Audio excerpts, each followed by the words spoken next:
Spring is finally here, y'all. But in the Midwest, spring is a long transition from the cold winter into planting season. This time of year, there are so many questions about when to start things, when to plant, all that kind of good stuff. We're going to dive in today and answer some of those questions, and we've even brought a special friend in to help for some of the tougher ones. Let's get started, y'all.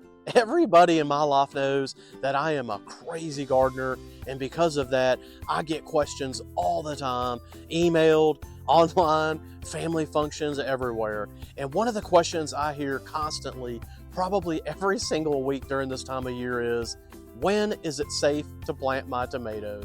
So there's two things you can do to make sure it is truly safe to plant them tomatoes.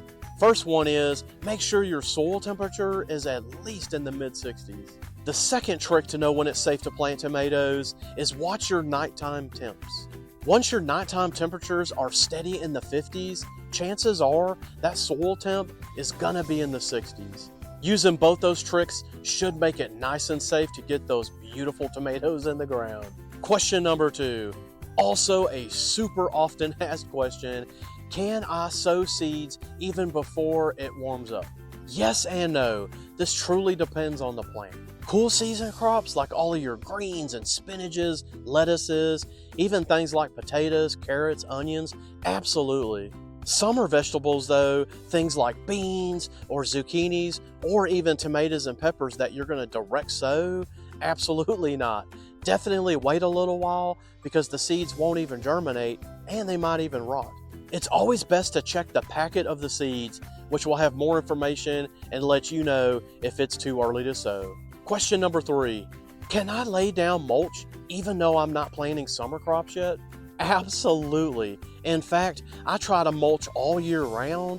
That way, direct sunlight never touches my soil. What I tend to do is I push the mulch out of the way, plant whatever I'm planting, and then put that mulch back. So absolutely. Question number 4, can I fertilize my perennials this early? Again, this might be plant specific, but honestly, probably so. Most perennials, as they start to pop out of the ground after winter, can absolutely use a nice boost of fertilization.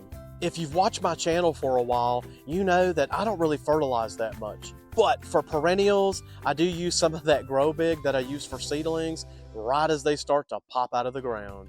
Question number 5, what should I do with my compost pile right now? This is a great question. I mean, in theory, if you had a compost that was going all year round, it would never freeze. In theory. It can be so difficult to trek through the snow and get way out to your pile to add greens all year round and to turn it. I get it. In fact, usually in February, even into March, I don't really touch my pile. I'm getting sick of walking through the snow. So what you do want to do come spring is you want to turn that baby. Take some grass clippings from your first couple rounds of cutting the grass or even some veggie scraps and turn that baby. Get that sucker hot and start as if nothing happened. If you're in a cooler zone like I am, it's going to take a while to truly heat back up, but as the temperatures start to climb, that pile will too.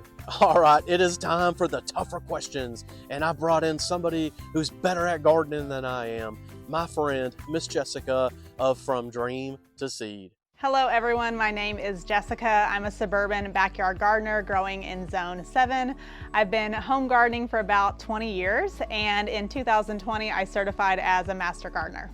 Number 6, what if my plants sprout, but frost is coming? Late frost can be devastating to plants that are sensitive to cool temperatures, things like tomatoes, peppers, cucumbers, melons, squash, zinnias, and basil. The best way to prevent this is to wait until after your last frost date to plant these. But sometimes Mother Nature decides to surprise us, so the best way to protect these plants is to cover them. Frost blankets or heavier row covers can protect plants down to a certain temperature, just depending on its thickness. You could also cover your plants with a tarp. You just want to make sure none of that material is actually touching the seedlings.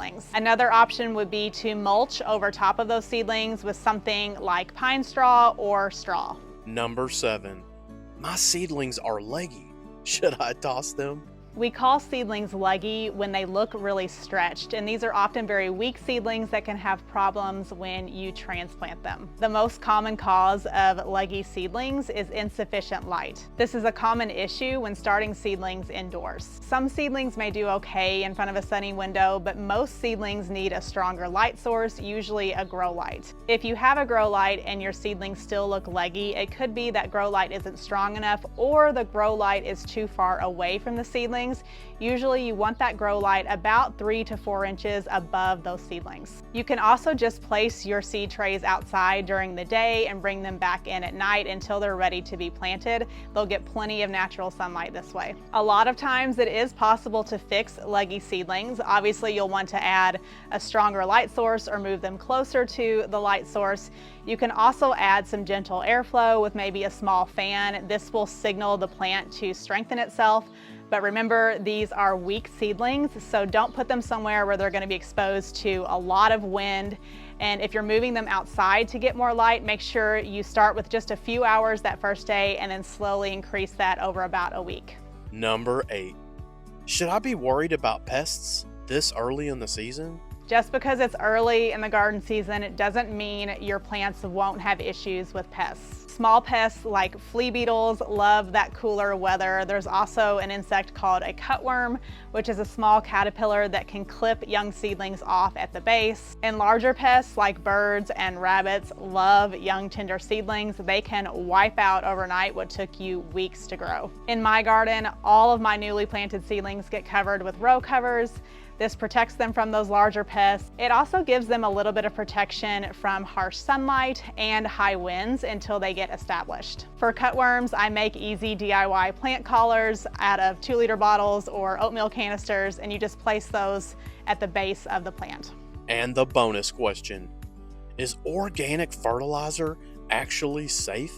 Organic fertilizers are usually made from plant or animal sources, so nothing synthetic. The nutrients in these fertilizers are going to usually come from things like bone meal, blood meal, compost, and manure. They're generally considered very safe for the garden, and in fact, they can add and feed beneficial microorganisms in your soil. However, compared to synthetic fertilizers, the nutrients in organic fertilizers take a little bit longer to break down and become available to your plants, but they'll feed them over a longer period of time. Miss Jessica, thank you so much for answering those tough questions. They were hard even for me. If you want to check out more of Jessica's channels, her handles are at From Dream to Seed. If you want to learn more about gardening or grow your very first vegetable garden, make sure you subscribe to the channel. We'll catch you next time. RayRay out.